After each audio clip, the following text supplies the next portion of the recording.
What is analogy?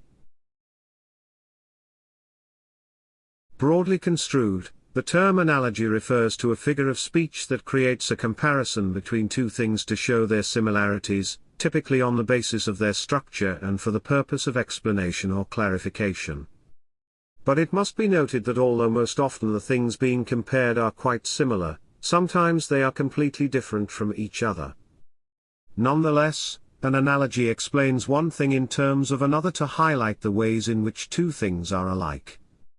As we can see, as a literary device, the purpose of analogy is not just to make a comparison, but to provide an explanation as well with additional information or context. This makes analogy a bit more complex than similar literary devices, such as metaphor or simile.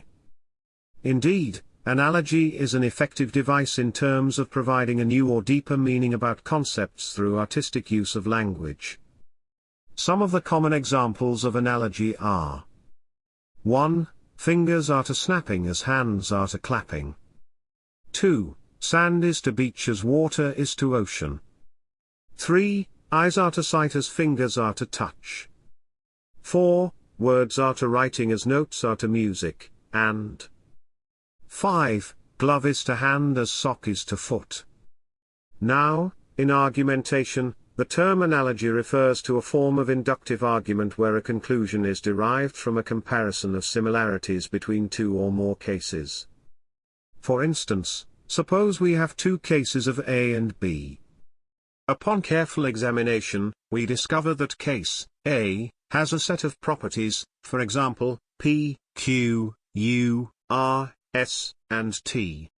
When we examine case B, we discover that it has a set of properties, such as P, Q, R, and S.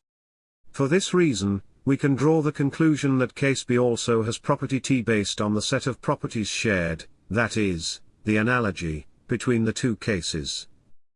As we can see in the example above, the strength of the conclusion will be proportionate to the number and relevance of the analogues as well as the number and relevance of the dissimilarities.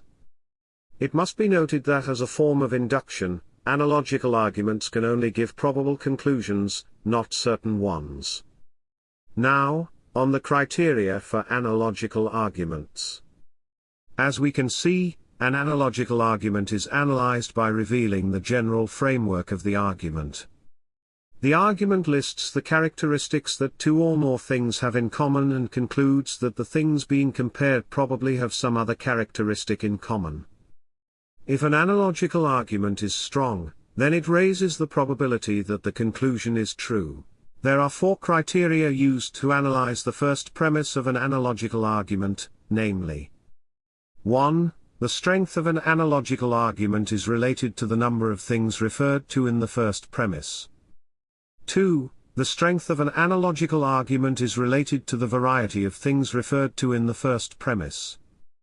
3. The strength of an analogical argument is related to the number of characteristics that are claimed to be similar between the things being compared, and 4. The strength of an analogical argument is related to the relevance of the characteristics referred to in the first premise. The figure below illustrates the four criteria for analogical arguments.